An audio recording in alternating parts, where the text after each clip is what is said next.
Welcome back to the Matter of Facts podcast on the Prepper Broadcasting Network. We talk prepping, guns, and politics every week on iTunes, Stitcher, and Spotify. Go check out our content at MoFpodcast.com on Facebook or Instagram. You can support us via Patreon or by checking out our affiliate partners. I'm your host, Phil Rabalais. Andrew and Nick are on the other side of the mic, and here's your show.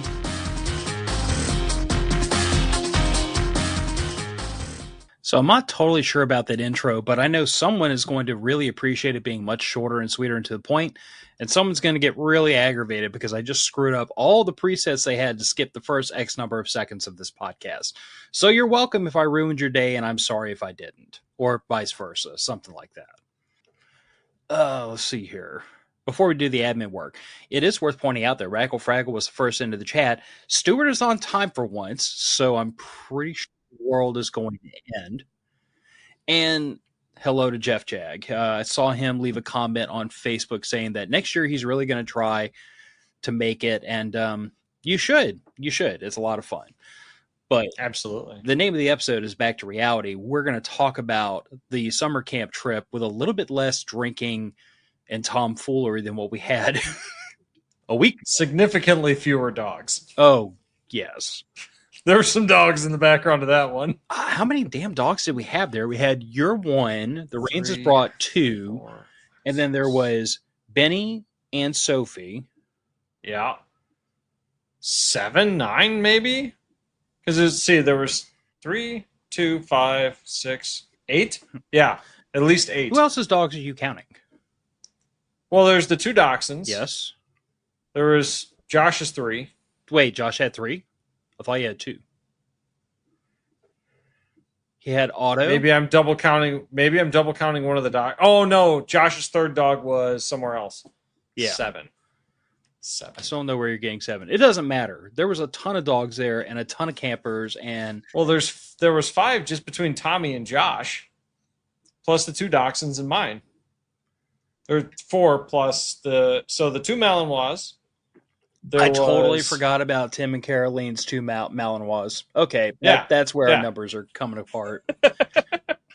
Those dogs are great. Oh, dude, it was an absolute bucket of fun this year, like it always is. Mm-hmm. But I have to do admin work, and then we have to address the topic. So I'm Phil. This is Nick. Andrew's not with us, but he was definitely not abandoned on the side of the road somewhere in the UP by Tommy. I have it on good authority that he made it home safe. He contacted me. For those of you who missed Andrew, he was on the last episode. You should check in. But Andrew played host to me and my wife and my daughter for a couple of days before he joined all of us up in North Michigan on the trip. And I'm not going to lie, dude. We intentionally made the decision to go up a few days early, spend some time with Andrew because we haven't seen him, face to face in a while. And we got to catch up with Trek from formerly of MDFI. Now he's just an instructor instead of an owner. I saw Trexico. I now have a much bigger adult wish list. Accurate. Caught up with Uncle Randy, saw the church, and my adult wish list got a lot longer. Got to hang out with Andrew's parents, Harold and Sandy. Haven't seen them in a couple of years, and they're an absolute ton of fun. And got to meet Andrew's significant other. So I can confirm that he does, in fact, like girls and is having some pretty good luck with a really cool one. Fantastic. I mean, I would love to goof on y'all and say that it's random internet stranger who's like the female version of the Nigerian prince. But I've met her in person and she's a real cool girl. Hey, man, the internet works out pretty well for some of us. I mean, you and I both met our wives on the internet. I'm saying, man, got her the same place to get everything else. Amazon. No, the internet. This was pre-Amazon. But now I'm wondering how long it'll be before you can purchase a girlfriend on Amazon. Well, I imagine you probably can, depending on how high your standards are. I'm going to take that one offline before we get really, really crazy. Okay. patrons. The patrons fund the show. They keep the shit show on the rails, and I definitely appreciate them continuing to not make this be a line item in my personal budget to keep the show going. And for the rest of you freeloaders, I'm not mad at you. I'm not even disappointed. I'm very happy to have anybody listen who wants to listen, but I always have to give the shout out to the patrons because they keep the bills paid. And the other thing that keeps bills paid is merch. And the Brannons were actually here in Southeast Louisiana and dropped in on us the other day to have some food with us, share dinner, BS. Chris actually asked me, he's like, so what's the general rule on carrying firearms in your neck of the woods? And I was like, concealed is concealed. Let's stick to that. Yep. And Cypress Survivalist. So right before we went up north to the Matter of Fact's camping trip, Cypress Survivalist had our second quarterly event. It was a ton of fun. We are already kind of starting to lay groundwork for our third quarter event. It will be sometime in a couple of months, hopefully when it cools down, because we're talking about doing a little camping trip down here in Louisiana, which is why we're trying to push it back to like October. So it's not, oh my God, Jesus Christ, hot. October is a good time for a camping trip. Hell, even up by me right now, I think it was 93 today. Yeah, it was 92 down here, and I don't even know what the humidity was. It was all of it. Ridiculous. Thank you, Raggle Fraggle, for that one. Yes, we appreciate the external research help. Yes, we have to use the inclusive term. They're inflatable girlfriends. Well, they're not just inflatable now, I hear. Nick, I don't even want to go down this road to ask. I don't even want to ask how you know so much about them because I'm not going to like the answer I get. I'm just guessing, man. I'm just guessing. Okay. Look, I'm just saying, technology has progressed. I'm sure technology has progressed for them too. Perhaps. So before we get started, do you not play those little mobile games on your phone and get the really weird ads for the AI chatbots? I don't think I play the same kinds of games you do. Nah, man, Tetris. The free Tetris on your phone comes with the ads every few levels. Mm-mm. Oh, all right. Well, you got to get yourself some Tetris, man. Tetris is awesome. All right. So before we get to talking about the camping trip. Poor bastard. Raggle says Maine hit triple digits today. Jesus.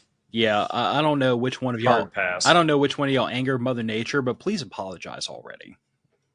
Don't tell her to calm down. Just go and apologize. Oops. When you tell Mother Nature to calm down, she Hurricane Katrina's you. Don't do that. All right, Nick, you own this, so you have to explain it. I do. Independence Day. No, not that one. The movie would have been better with Danny Trejo. So today being the 3rd, tomorrow being the 4th, happy Independence Day to us all. Mm-hmm. I just thought we'd mention it. You know, Independence Day is coming up. And, you know, it's kind of a celebration of what we all here are all about on this podcast, I think. Phil, you would agree with me. I'd agree. Self-reliance, telling the British to piss off, telling the government fuck taxes, and yeah, that's pretty much it. Especially the self-reliance part. I was already planning a post for tomorrow, something about evade taxes run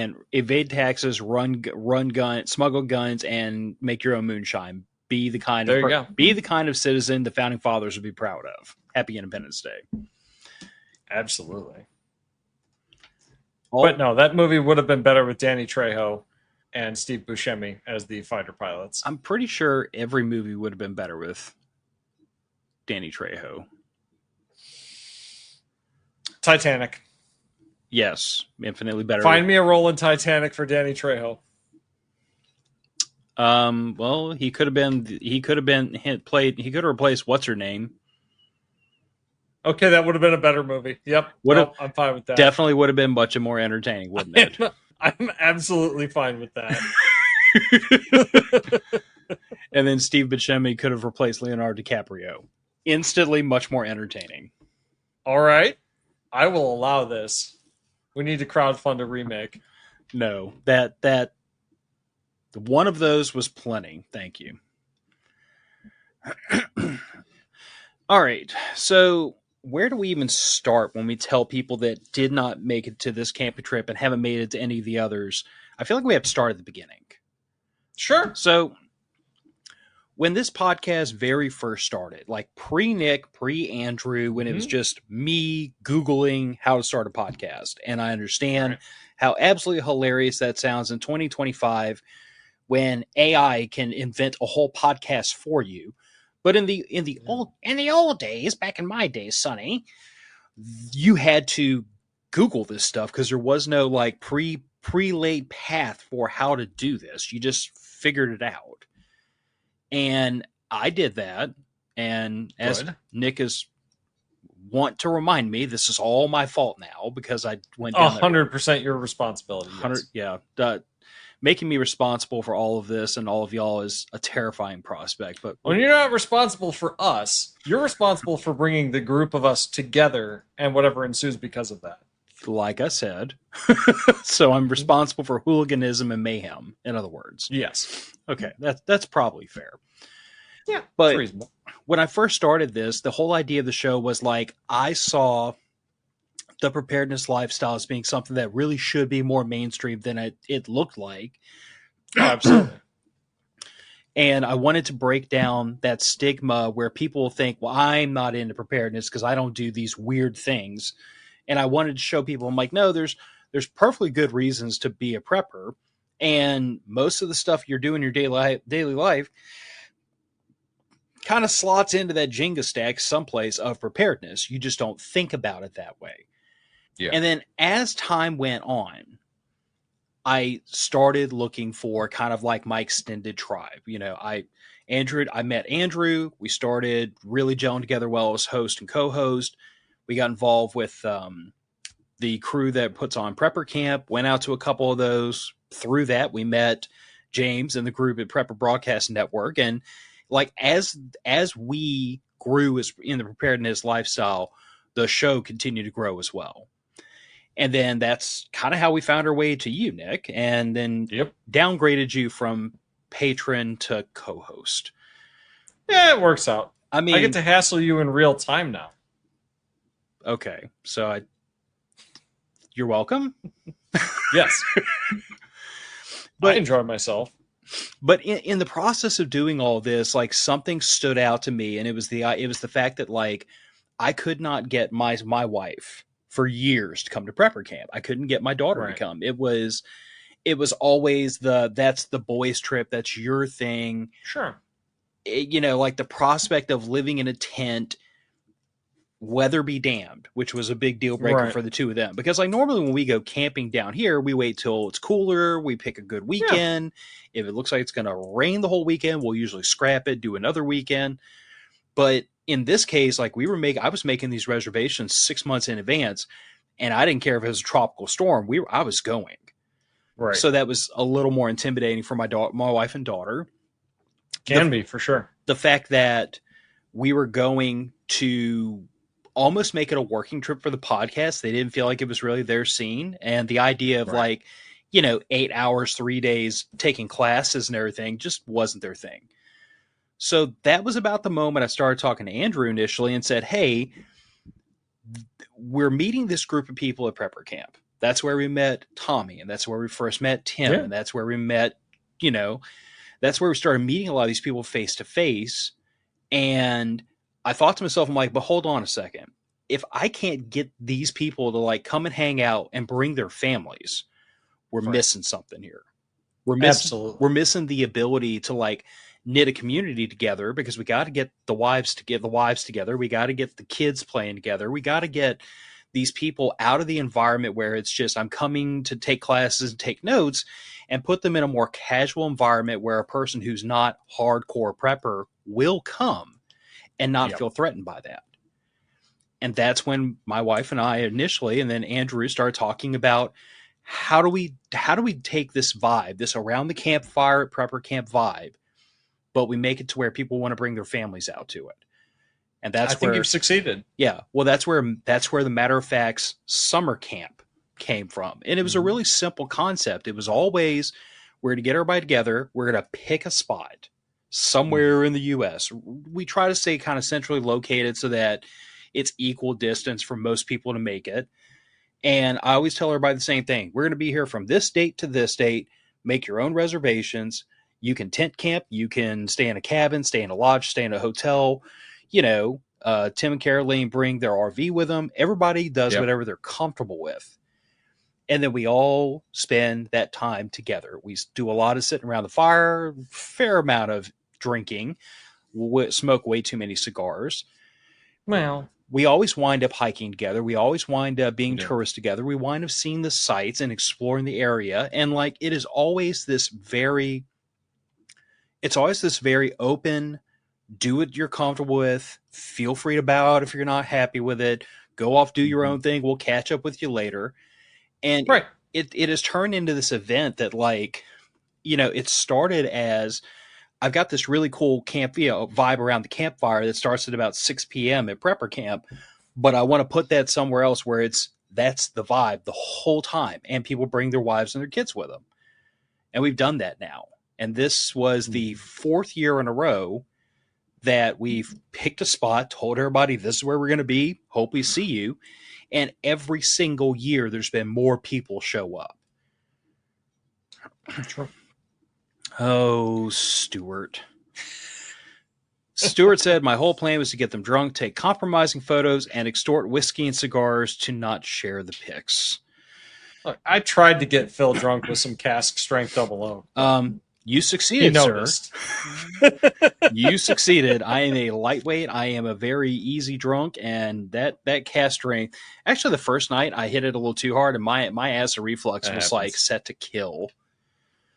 Well, to be fair, there was also like 3 moonshine cherries in that old fashioned I made you. Yes, there was. There was. So that's all right. It was a good time. Oh, it was a great time. So the first 2 years we were at Lake DeGray in Arkansas. We stayed in the yurts, which you didn't make it to any of those, Nick. And no, I didn't. You missed out. And I always say that because the yurts look awesome. I know sooner or later we're going to wind up back at Lake DeGray because it's such a fun spot. It looks fantastic. It's going to be a little more unseasonably, unnaturally hot in the summer than it was in the spring. Yeah. But Lake DeGray is just a ton of fun. And when we rent out those 3 yurts, they're on a peninsula. So like we own the whole peninsula all to ourselves. It's such a great little setup. But, and then last year we were at Fall Creek Falls in Tennessee. Yep. Rented a bunch. We had a group that stayed at the campsites. I went tent camp. A bunch of us rented out cabins that were literally hanging over the lake. That sounds like Tennessee. My wife and I had the experience of we had some difficulty with the climate controls because we found a thermostat and we were fooling with it. We couldn't figure out why the air conditioning wasn't getting any cooler. I mean, it wasn't like bad, but it was like it was just on the verge of being a little warmer than we wanted it to be, and we couldn't figure out why it wasn't behaving itself. And then later on that evening, we noticed that the floor was awful hot, and that's when we realized that the thermostat we've been playing with was for the floor-mounted heaters. Oh, because because the cabin juts out over the lake, you have to heat the floor, otherwise it gets too cold. Yep. So once we discovered our error, we got everything adjusted properly. But that was an awesome trip. I mean, we hiked 4.5 miles down to the bottom of a waterfall. Most of the kids got to go swim in it. Some, like mine, were like, it is entirely too cold to be in that water. I think the Benefield kids and the Rainses had no fear of cold water whatsoever.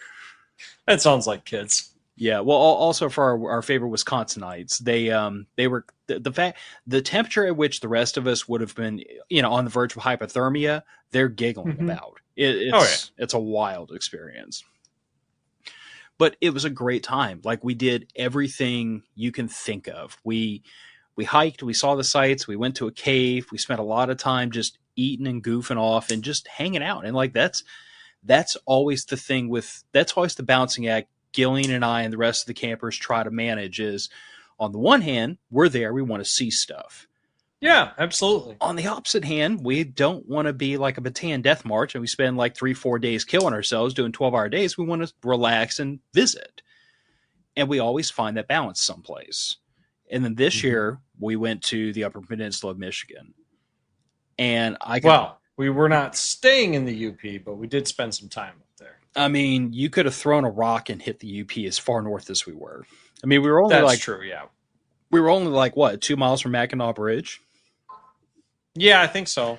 Yeah, by the crow flies, yeah. Yeah. Otherwise, by road, I think we were 5 or 6 miles from the Mackinac Bridge. Yeah. So we spent 2 days like really hitting the pavement hard. The whole first day was just Mackinac Island. Yeah, that was pretty cool. Dude, I would do that again. Mackinac Island is like being on freaking Mars. Like, my wife had told me about the place before I went up there, and I knew that it was like, okay, there's no motor vehicles. Like, but you can understand those words and not understand the impact that has on your environment, because the amount of horses. Well, not just okay. So as we were getting off the ferry, I looked to my right, and there's two horses hitched to a carriage, and they're loading stuff from one of the boats onto the horse-drawn carriages to deliver to the restaurants and the hotels and everything there. Like, there are no delivery trucks. There are no mail trucks. It's a couple of horses in a carriage. Yep. And again, I understand intellectually there are no motorized vehicles on the island, but that was just something that was like the biggest culture shock for me. I did not not only that, but as we were walking around, I noticed that there were a lot of people on bikes that had like big old baskets on the front of them. I saw one or two, almost like a rickshaw, honestly. Mm-hmm. And bikes with trailers and stuff like that. Yeah, but the other thing that jumped out at me, and like it makes total sense when I put it this way, but like I noticed a lot of e-bikes first of all, and very high-end bicycles. Mm-hmm. Like I didn't see a lot of like cheap bikes there. I saw a lot of really, really nice bikes, which I guess makes sense if you think about the fact that your primary mode of transportation on the island is by bike. Right. And all the bikes exclusively had street tires. You didn't see a single off-road tire on any of the bikes, which is interesting. I almost wonder if it's not... I've always had off-road tires on all my bikes growing up because I grew up out in the all terrains, yeah. Yeah, 60% of the time we weren't on the road anyway. And if you were, you shouldn't have been. So I suspect that is either because there's a stated prohibition on like driving across people's lawns, or at a minimum, it's probably a massive social faux pas because as well manicured as that place was. Oh, I mean, immaculate. And not even just like the public spaces or like the lodges and the hotels that were out there. But even we did accidentally end up in a neighborhood at one point. But like even people's private residences were beautifully manicured. I can totally understand how it's like it's frowned upon to drive across somebody's lawn up there. Hence, everybody has road tires. Like that makes sense to me. Yeah, but that definitely wouldn't have been okay. But yeah, the overwhelming number of horses did mean that literally everywhere you walk, you have to watch for road apples. True. Again, it wasn't that bad. It was surprisingly clean for the number of horses that were there. I'm sure they are going around at least once a day shoveling everything. They have to be. It is probably continuous. I know when we were walking down Main Street, there were a couple of guys that were cleaning up the roads as we were just walking around.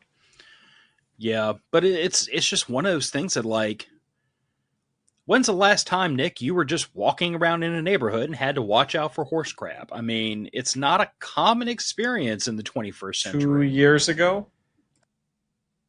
Okay, there's a lady. Yeah, there's a lady that lives just on the other side of our neighborhood that keeps horses, and every once in a while she comes and visits us. A friend of hers that lives in our neighborhood on a horse. Okay, so in your sample size of one, it happened 2 years ago. It's correct. A rare occurrence everywhere else in the industrialized world. Yeah, it definitely is fairly rare. Yeah. But according to my watch, we hiked 17 flights of stairs, 5.5 miles that day. It was a good start for the morning, yeah. Yeah. And y'all saw the fort, which the rest of us bowed out of because by the time y'all said y'all want to do the fort, the rest of us were starving. You guys were. But we did manage to do the fort and meet up with you by the time you guys were getting your food, which was pretty awesome. Yeah, although it is worth pointing out that like we made multiple stops because like, oh yeah, a couple of people like just kind of goofed off at the shops. Gillian went looking, and there were 4 dogs with you. Yeah, Gillian went looking for postcards because her and her sister had this thing Did you hear this story? Oh yeah, she told me about it. Yeah. So my wife, everywhere my wife and her sister go, they find a postcard, write one word on the postcard, and then mail it to the other sister. And my wife had to find a postcard and mail it to her sister. She found a good one. Oh yeah, it was beautiful. It was a little bit of sentiment on the back of it. Yeah, exactly. Sisterly love right there. Yes. And then after that, I mean, it was hit the shops. I got groused endlessly by all of you freaking jerks because I went and got Kilwin's fudge and not genuine Mackinac Island fudge. To be fair, that was 90% Andrew's instigation. Oh, yes. It was 90% Andrew's instigation. And you know what? That's fine because it tasted amazing and I wasn't mad about it. Yeah. And then my daughter wanted to go hit the haunted theater. I asked my wife if she wanted to go, fully expecting that she wouldn't say yes. Oops. She went in with us. She hates haunted houses and hates horror movies and does not like being scared. She is notorious in this house, by the way, of, you know, the jump scare reels where like you're sitting there watching a reel, it's something nice and peaceful and something jumps out at you. Yeah. Yeah. Gillian has thrown her cell phone across a room when that jump scare happened. Interesting. Yeah. That's a choice. Phones are expensive. Yes. Well, this one's very well armored and has a screen protector on for a reason. Good. But she went into the haunted theater with us. How'd that go? The very first room, she got behind me, grabbed hold of my traps, and then closed her eyes and would not open them until we left. That's fantastic. Yeah. My daughter was having okay fun. Every now and then she'd drop an F-bomb when something would make her jump. And as we were getting ready to leave, one of the set workers jumped out at her and she swung on him. And then a well-raised daughter. And then realized she'd swung on a perfectly harmless human being and apologized to him. But the funny part was I'm walking these two girls through, and like I am literally telling Gillian, like, hey, there's a coffin right there, something's gonna jump out of it, and oh, we're in a dark room, something's about to grab one of us. I mean, I'm telling her what's gonna happen. And you've been through enough of these, you could see it coming. I mean, yeah. And I don't scare easily. So right. But every time someone would freak Gillian out, those little fingers of hers would dig further and further into my traps until I was pretty sure I walked out with bruises. Well, that'll happen. Yeah. But it was a good time, you know. Gillian got her souvenir, Piper got the crap scared out of her, and I got my fudge, and then we made our way back to Paradise Lake. That was so it's weird, and it took me a second to realize this. The name of the little burg we were staying at was Carp Lake, but the lake the cabins were on was Paradise Lake. It used to be called Carp Lake. They renamed it. Oh, and no, Gillian, I did not die, but I still was physically injured, and you should make it up to me. Well, look, Phil, as far as I'm concerned, you're the husband. You signed on for this. Thanks, Nick. Whose side are you on? I mean, I'm on the side of it's funny. So, yeah. Thank you. Thank you for that. You're welcome. Here I am trying to extort a back rub out of her, and you're on the side of good fun. Thanks. There are far easier ways to extort a back rub. All you have to do is cook a very delicious meal. She cooked dinner tonight. Maybe I should give her a back rub. There you go. Done deal. Thank you, Nick. Seems reasonable to me. Somebody's got to do it. Somebody's got to do it. Mm-hmm. Anyway, so that evening, it was just by the time we got back to the cabins, we were all freaking zonked. Like, I literally walked in the front door, freaking like rolled up my pant legs, shed my shoes, and put my flip flops on, and went straight to the back porch with a cigar. And we spent not a wrong answer. We spent most of the evening doing exactly what I love doing with all y'all. Like, we sat around, we smoked, we drank, and we just hung out. Ate some good food. What did we do that night for dinner? I know the Rains has made. I think that was the Rains has made just the beans. about everybody for themselves that time. Yeah, that first night was everybody for themselves, and that's like one difference because like in past years when we've done this, we've always made a point of doing like, this is your night to cook for everybody. This is your night to cook for everybody. And as much fun as it has been in the past to do it that way, where like everybody has basically one meal they're responsible for, and we do Right. communal meals. What we realized last year, and it wasn't as much of an issue at Lake DeGray, but it became an issue last year, was that we were in a situation where sometimes we'd be out doing something, and the family that quote unquote had to cook the meal had to bug out early Right. so that they could go back to the cabins and start getting stuff ready for dinner. And it was like, Mm-hmm. that was when Gillian and I had the realization that, like, okay, the communal meal thing might need to get adjusted or amended some kind of way, because we don't want to wind up in a situation where somebody say, well, I have to go be an adult and cook for everybody and everybody else is off Right. having fun. Like, so that's why we decided this year, like, okay, let's not do communal meals this time, not standardized, formalized communal meals.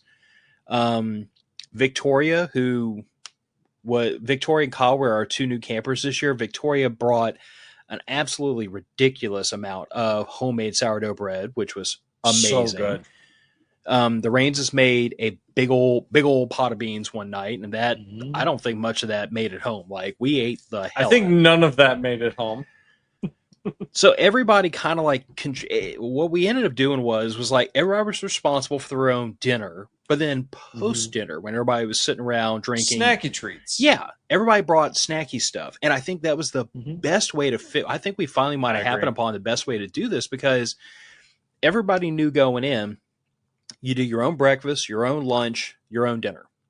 And that meant that to everyone's own taste and budget, some people opted for like Mountain House in the morning. Some people cooked a whole big old breakfast, a casserole or something. A lot of times we did, hang on a second. Jeff Jag said the Rumble chat's still not figured out. So the problem with Rumble, before I get back on my train of thought, is that Rumble does not have a direct API set up with StreamYard, so I'm not able to see those chats in this interface. Although, I wonder if I can rig something up. Well, I mean, what we would have to do is one of us would have to have Rumble open and be watching those chats, but we still won't be able to do what we do with like StreamYard and be able to bring them in here and show everybody what we're talking about. That's fair. So now I will say that what I have considered doing, and I've been about this close to doing it a couple of times, is just dumping StreamYard and YouTube completely and just doing everything straight out of Rumble. I could, and it would save a not inconsequential amount of money in the annual budget to do that. But we still have more viewership on YouTube than we do on Rumble. And that's kind of, as long as that continues to be the way, although it is kind of an argument to be made of like, do we have more viewership on YouTube because people can actually comment on YouTube and then we can see it, or people can comment on Facebook and we can see it?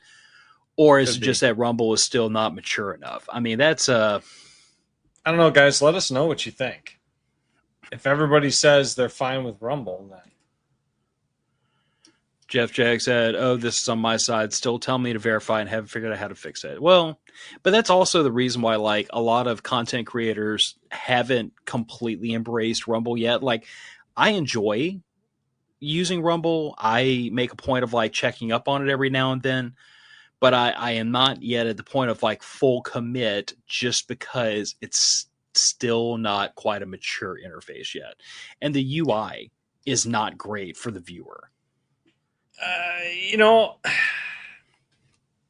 Yeah, I would admit to that. Rumble's UI is definitely not as smooth as YouTube's. Their search function is getting better. Yeah. Not as good as YouTube's. But YouTube is also, kind of piggybacking off of Google's search engines. Yeah, which is the same. Can you fight that? I mean, come on. Google, like, they were the first and best dressed for search engines. Yeah. Well, and it's also the fact that, like, you and I have had our issues with YouTube and, by extension, Google, and by extension, Facebook, and by extension, Instagram, downvoting all of our crap numerous times. Oh, absolutely. So. And Raggle's right. One of the big reasons why everyone's on YouTube is because everything is on YouTube. It's why they've tried several times to make like GunTube, and it's never taken off every time because it's one of just guns is too small of a niche. As popular as guns are, just gun channels, just prepper channels, just whatever. It's never going to beat the all of everything channels. Yeah. Now, the only thing I think that could actually help us, but it would involve YouTube doing something catastrophically stupid, which they might do, is You never know. I think if YouTube ever went full blown, these types of content are no longer welcome here. Like, none of the censoring, none of the downvoting, none of the goofing around, none of the nonsense they pulled in the past, where they just kind of like put their finger on the scale, but they wholesale which said, they're still doing, which they still do. But if they went one step further and said all gun content, prepper content, right wing content, all that is no longer welcome on YouTube. Period. In discussion. Mm-hmm. I think then all of that would bifurcate to Rumble. Oh, it would, and with the influx into Rumble, and with the no longer having that content available on YouTube, I think then you would see Rumble grow dramatically, and you would also see the audience bifurcate, where you would have, like, to Raggle Fraggle's point, he'd go on YouTube for certain things and Rumble for other things, because those two things would no longer, the Venn diagram would no longer overlap. Right. But that would, I think that the reason why YouTube has not done that is because they know. Oh, it would just give money to their competition. Yeah. So they would rather put their finger on the scale than they'd rather control the forum than not. Yeah. So anyway, that is total. That is like 90% semi-informed speculation, but that's kind of the way I see it happening. I think it's a very fair point. Better to be controlled opposition than to allow your enemy to talk amongst himself in private. Probably. If that sounds really conspiratorial, sorry. That's because it is a conspiracy, Phil. Why do you think Google bought YouTube? I mean, aren't all conspiracy theories just fact waiting to be proven or admitted? Michael Jackson is dead, though. Mm-hmm. No, he's dead. I think he was dead. I think he was an alien personally, but that's another show. I think he was just a mentally ill person who was abused chronically as a child and had a drug problem. Two things can be true at the same time. I do not know how aliens react to drug abuse. So, but for now, I'm sticking with horribly abused child. That's probably more on point. So anyway, back to topic. So the next day, Stuart, okay, pause for 6 minutes while I go help my wife with medical stuff. We could find just a little timer that counts down 6 minutes. Yes, but I don't want to encourage him. That's fair. He's incorrigible enough as it is. No. It's incorrigible, not incorrigible. Incorrigible. They're different words. They mean different things. I do not know the difference in spelling. Incorrigible means able to be encouraged. Incorrigible means steward. Ah, good. But so the next day we didn't go back to Mackinac Island. We did, however, drive like 500 freaking miles. It wasn't 500. Bruh. You guys drove as much that day as I did to get to camp.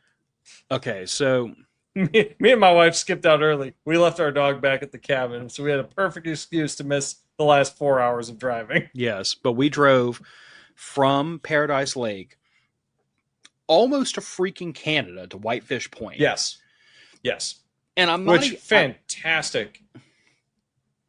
Yeah, not even exaggerating. We drove almost to Canada. Mm-hmm. We went to the Great Lakes Shipwreck Museum. By the way, I've never been to northern Michigan. I was unaware of just how spicy the Great Lakes could be. I was freaking. Oh, yeah. I was shocked, speechless at the sheer volume of shipwrecks off that point. Bro, they're a mini ocean. Okay, but hear me out. It's like when someone tells you that a mountain is really tall. And you're like, okay, It's a mountain, it's really tall. No duh. And then you stand at the bottom of it and look up and you're like, God almighty. That go, damn, man, that is really tall. Okay. I understand it's a big lake. Okay. I can look at a map and you could fit almost my entire state in the Great Lakes. Like, it's a huge freaking lake. But to stand on the shores of it and not be able to see the land on the other side is just shocking. Like, I go through this same thing, by the way, even when I'm at the like when you go down to like the Mandeville lakefront and you're looking across Lake Yeah. Pontchartrain, and New Orleans is like this little sliver on the horizon. And Lake Pontchartrain's not a little bitty lake. No. That's a big old chunk of water. The Great Lakes are great for a reason. They are freaking enormous. 30-foot waves. I'm going to tell you that, like, the day before we left, sitting on that back porch, watching Paradise Lake, which is a little bitty lake, watching the waves that were cooking across that thing, and then thinking about what it was like out on the Great Lakes that day, I was shocked. I was totally unprepared for how incredibly impressive and violent that those lakes can be. So I have gone on a salmon charter on Lake Michigan. I'm used to boats, grew up in boats. My dad's had a boat. This was a 30-foot cabin cruiser on Lake Michigan. When we left Winthrop Harbor, for those of you that are familiar with Lake Michigan, it's a pretty big harbor. About 6 o'clock in the morning, we leave on this charter boat. It's kind of late morning because it was an early season cruise. And, 12, 14-inch rollers. Within 4 hours, it had gone from 12-inch to 6 foot to then 8 foot in a 30-foot cabin cruiser. So when you were standing on the deck of the boat, you could just, you could tell that the top of the boat was just below the top of the crest of those waves in about 4 hours, 4 to 6 hours. That's called nope weather. Yeah, when the first mate and the captain on your charter boat take off their life jackets is when you start getting concerned. Why did they take off their life jacket?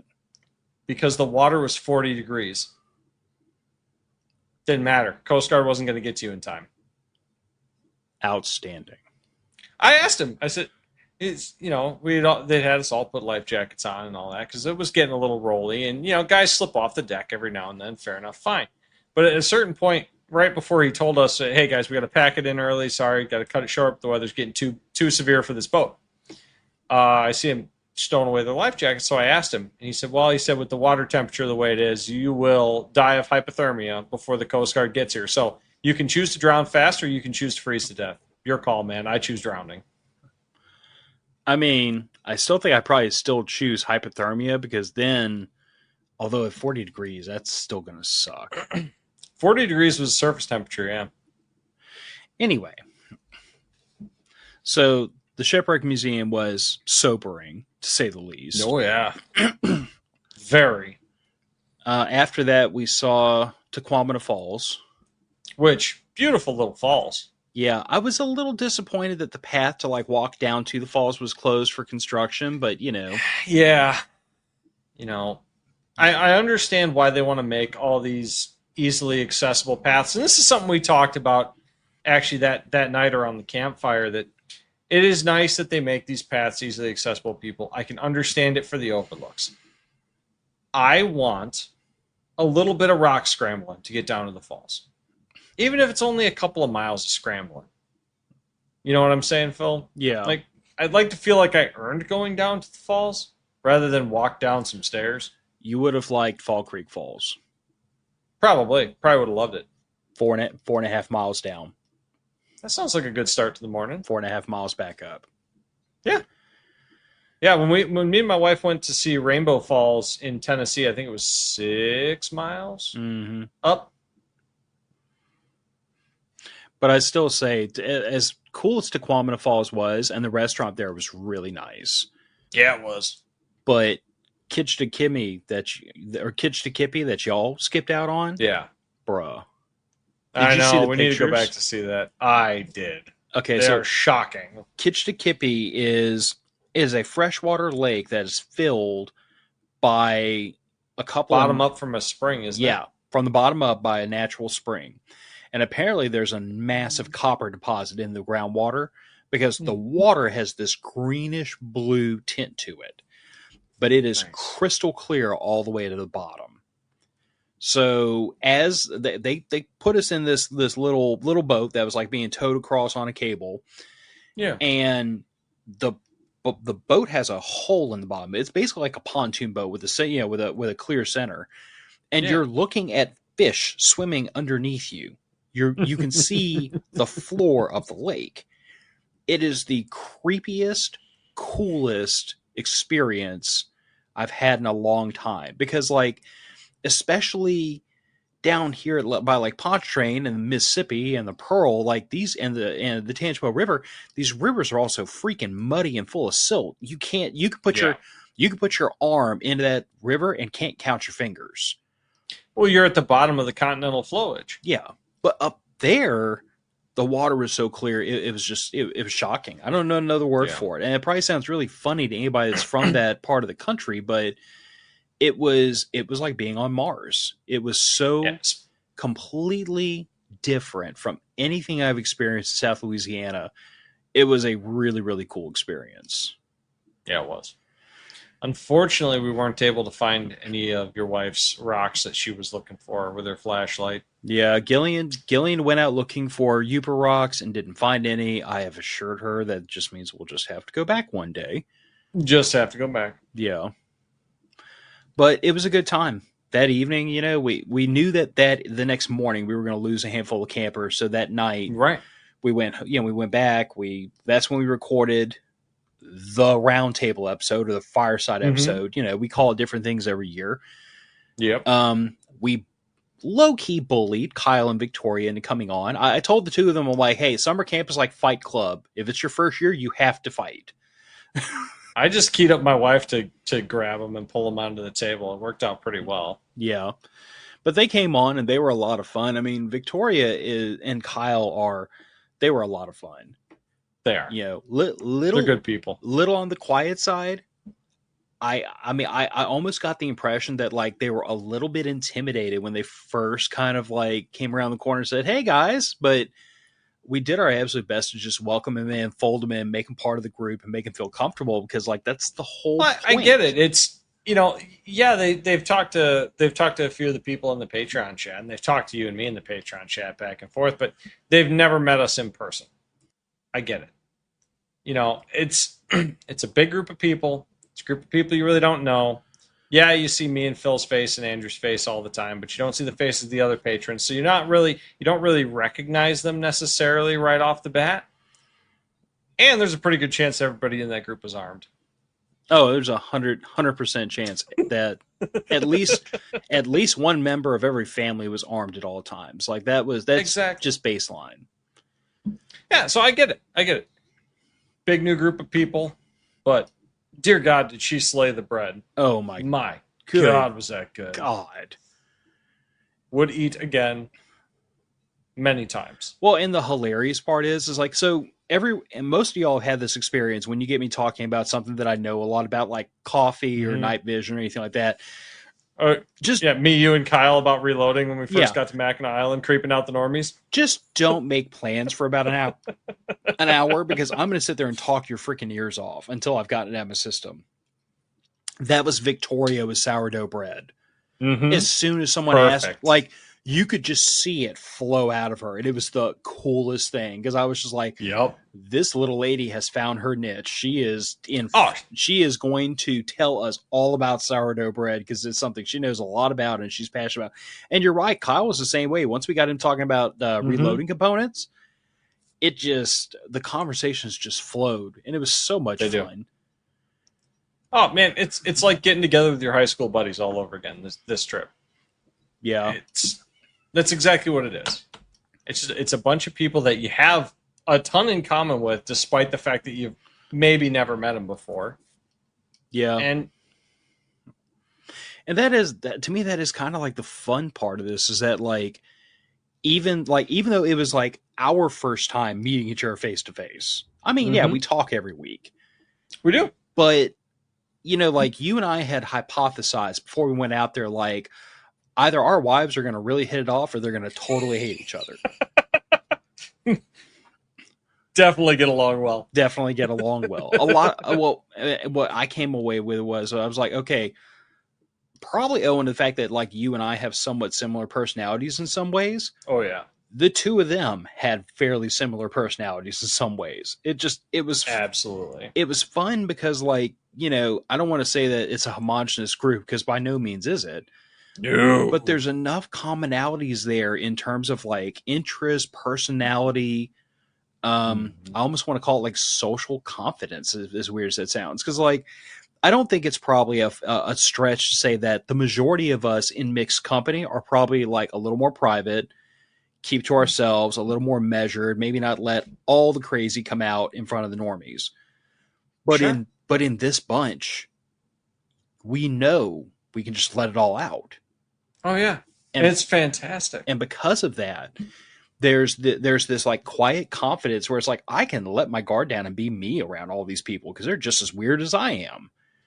Yep. In the best possible way. Oh, look, when I call people nerd or dork and all that stuff, that is like absolutely a term of endearment with me. Nerds are my favorite people because they are passionate and knowledgeable. Like, I love that.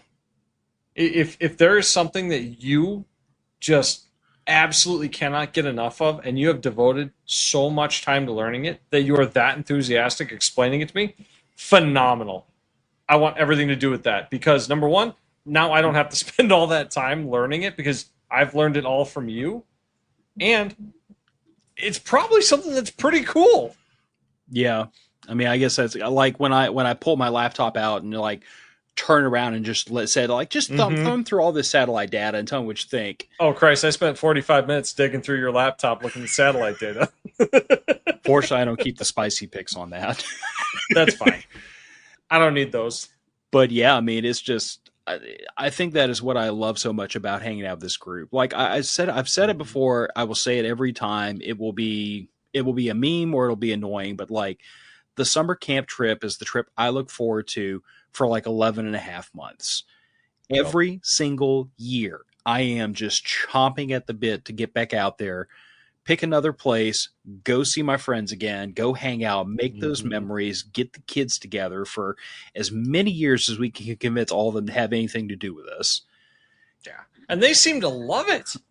Yeah, I mean, it's like seeing friends they haven't seen in a long time. Those kids, when they got together, not a hesitation. They're all hanging out, goofing off. Heck, your daughter was dissecting critters.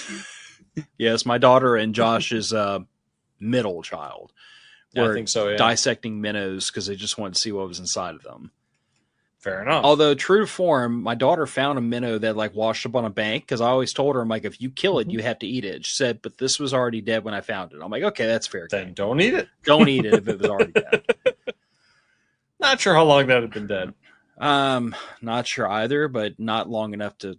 Well, I mean, it smelled fishy, but probably owing to what it was. Yeah, but no, I mean it's not terrible long. And the thing of it is that like I can't speak for everybody else, but I know that like my own personality being what it is, in mixed company, I never fully relax. Like I'm always like keeping one eye on my wife, one eye on my daughter. But in this group, I can just take a deep breath and be like, my wife is among friends, my daughter is among friends. Any one of these men or women, if they saw my daughter in distress, would not even think twice about running over to go help her out because that's just the people that we assemble for this group. Absolutely. And it is exactly what I always hoped it would be. It is a family. It is a truly family friendly. Bring your families out. Come and hang out. Come and meet your people. It is that kind of event. And please bring your dogs because I want to pet them. Oh yes, all the dogs come.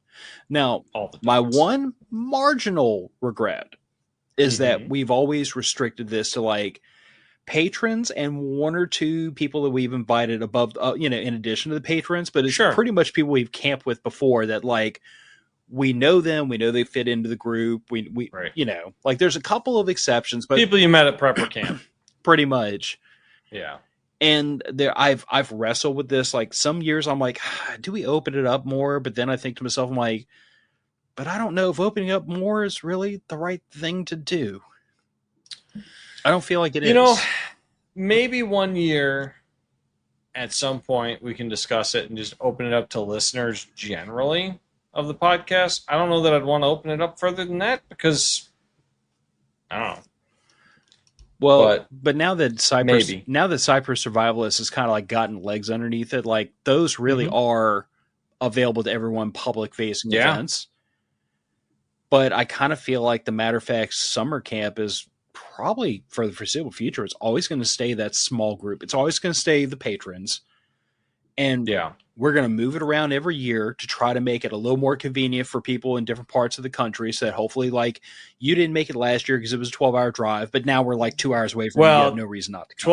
12-hour drive, plus I had no vacation time left over.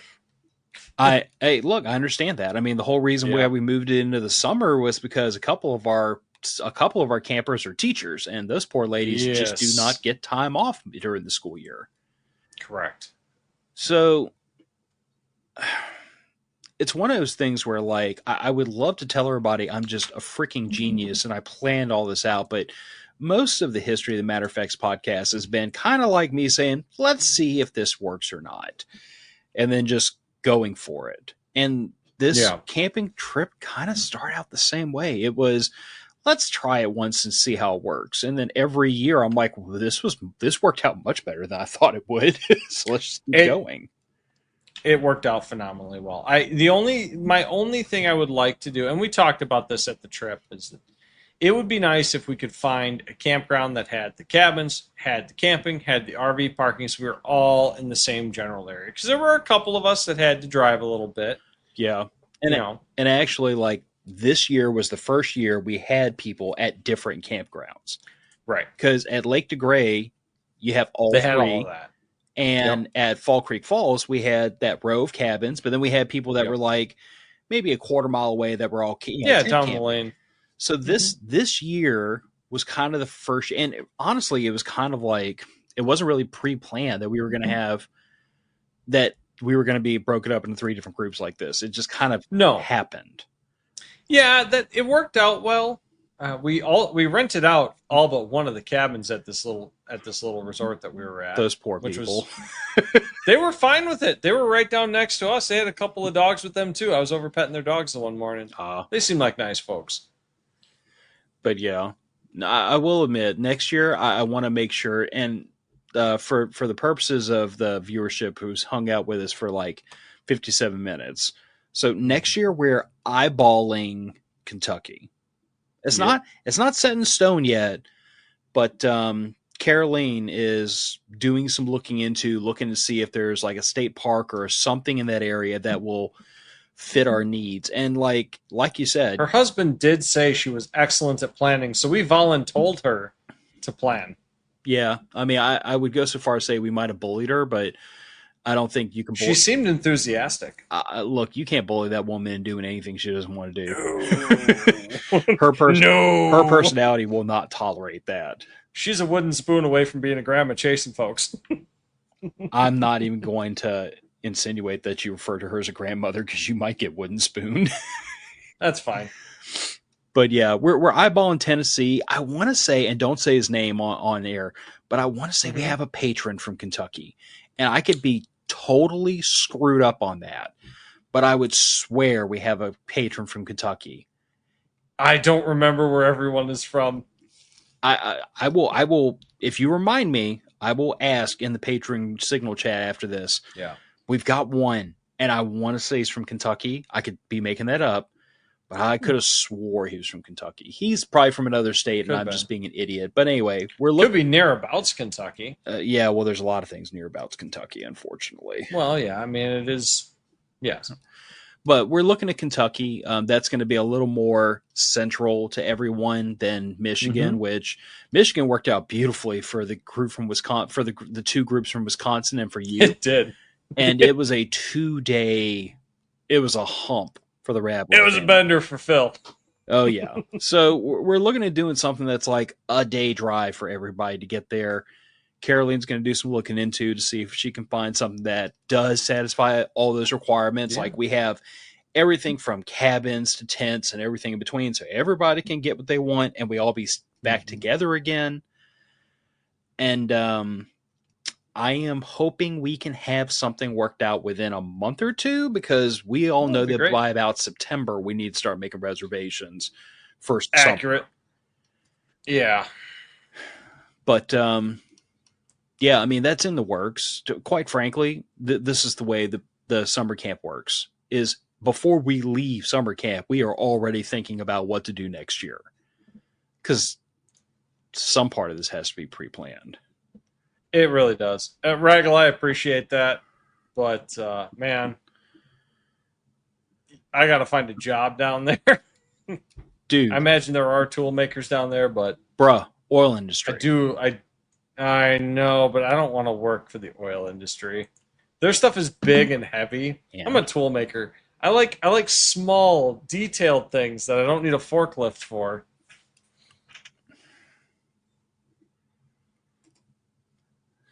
I get it. I know. It's not. I know. Good machine. I got a lot of family here. That's the trouble. Yeah. And your wife has emphatically reminded me on multiple occasions she likes snow and hates heat. So yes, that is accurate. She is not very happy with the weather we're currently having. But I mean, our raspberry patch came in great, so we made some raspberry and strawberry smoothies this afternoon, which were fantastic. Yeah. No, I gave Rachel a tremendous amount of hell, good-naturedly as possible, and I might have cleared the path for you to buy expensive See in the Dark stuff. You're welcome. Yeah, she does think they are very cool. She also thinks I need to finish the bathroom renovation we're in the middle of. I mean, I hate to take there are holes in walls and the shower is not usable. I hate to take her side in this, but since you didn't take my side on the back rub, I will have to take her side in this. That's fair. I also would like this bathroom to be finished because I hate having stuff broken in my house. Drives me a little bit crazy. I can understand that. Yeah. Well, I don't want to belabor the point. Summer camp was a ton of fun. It is a ton of fun. I can't wait for next year. It is a ton of fun every freaking year, and like I am not upset about the fact that this is, at least for the time being, the only like podcast affiliated trip we all take. This is what I hoped this would turn into, and it has never ever disappointed me. And every year it's more fun. Like, I don't know what we're going to do when we get to the day where it's like, oh, this year was kind of a bust. I don't know how we do. I don't know how it's going to feel because it hasn't happened yet. Rent a gun range. Can't have a bust for that. Actually, funny you mentioned that. So we actually do have a couple of patrons who have basically offered for us to go and crash at their two conjoined properties. Oh. And they live in the middle of nowhere, so they basically have a private gun range. Well then, that could be fun. But Kentucky, Nick. That might be a good excuse for us to break out the breaching rounds. I do have a pickup. I could probably bring some doors. Well, I know that next year, like, we're probably going to stick to Kentucky unless we find a really good reason not to. Fair. Gillian and I were it's very centrally located. It's an easier drive for you guys. It's still not a bad drive for us. Not at all. Gillian and I were actually discussing like how possible it would be to have everybody come down to Louisiana one year. But I mean, it's brutally hot in the summer. Done right.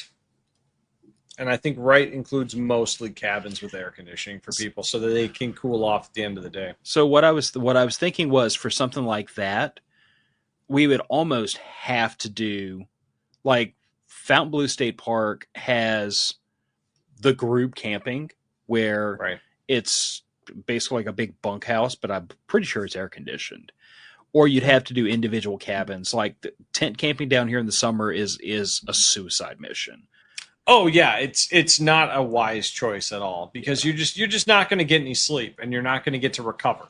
Yeah. Even if you're pumping liquid IVs every other water bottle, you're going to have problems. Yeah. But even that being said, like, she and I talked about it, and I was like, okay, well, like, there's a bunch of walking paths, a bunch of nature trails around here. There's several miles of hiking paths all around Fontainebleau State Park. We could do a day trip up to Bogachita, which is another state park about an hour and a half away. That's absolutely freaking beautiful. Nice. And if we wanted to like get away from the camp and go into town to eat, there's literally we are an hour drive away from New Orleans, which I wouldn't want to take everybody to. But the point is that on the North Shore, we can rival New Orleans for good food. Oh, I believe that. So like, I don't know. It's been something that we've kicked around. I don't know logistically if we can make it work because it's just such a god awful. Oh yes, Raggle Fraggle, Abita Brewery. So there's I heard brewery I'm in. So yeah, Abita Beer is our local brand, and it's the brewery is like about 5 miles away from me. Nice. And matter of fact, they have an affiliated property called the Abita Brew Pub that's like up in that area, and it's a hell of a good restaurant and bar all by itself. Nice. But yeah, I mean, there's tons of stuff to do around here. I fear that. Yeah, see, Stuart's saying kind of the same thing I am. Like summertime in South Louisiana, everyone would have to be okay with cabins, even if in the name of like budgetary issues, a couple of people buddied up in cabins. Like it's just too freaking hot down here to tent camp in the summer. It is. Which is unfortunate because I'd love to show everybody Louisiana. But then guys, people like y'all and the Rainses probably wouldn't even be able to make the drive because it'd be 2 days of driving for y'all to get down here. No, it'd probably be one for us. I think it'd be about one for us. It'd be a long day, but we'd get there. It'd be a long day, bud. It's only like 14 hours.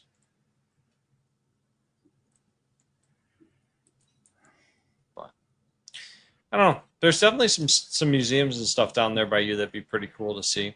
It would entirely depend, I think. You know, and maybe I don't know. Maybe we do a winter camping trip down there by you guys. It'd still be like 60. It would depend. Well, it would depend on the time of year. I mean, if you go in like November, December, and it's not a rainy winter, it's actually really nice down here. Like it's great tent camping weather down here in like November, December. But the problem is that some winters it's very dry and for us very cold, and other years it's like fall. It's warm and it's wet and it's raining constantly, and the mosquitoes are like this freaking big and they're angry, and it's just not as pleasant of a trip. Fair. So anyway, but yeah, Kentucky is probably going to be the vibe for next year, and starting next show, we'll get things back on the rails. I understand that a big, beautiful bill has been passed in the House, and anything big and government, I disapprove of. I'm sorry, I didn't use the sarcastic font. You should have. I should have put the air quotes up. Big, beautiful bill. Mm-hmm. Thank you. I don't know that. In a week, perhaps we will have some. I mean, I have thoughts now, but they're mostly sarcastic. You know what, Nick? Next week, let's do some research, and let's come back to the show in a week to talk about the big, beautiful bill, and let's bring booze. I'm going to have to make a trip to the distillery because y'all drank most of my booze. I'm not apologizing. I actually came home with a full bottle of Knob Creek smoked maple. I just finished the last of that double oak. See, we didn't drink all of it. You drank most of it. I just had the double worth left. That was it, man. I'm going to have to get some more. Also, my wife decided she likes 100% rye bourbon now, so going to have to get a case of that, too. That's because she has good taste. She does have very good taste. I mean, she married me. I knew you were going to say that. Thanks for the setup, bud. I appreciate that. Hey, I'm always good for a layup, man. I can't get it in the basket, but I can throw it up in the air for you. We'll get it close. That's all that matters, right? Yep.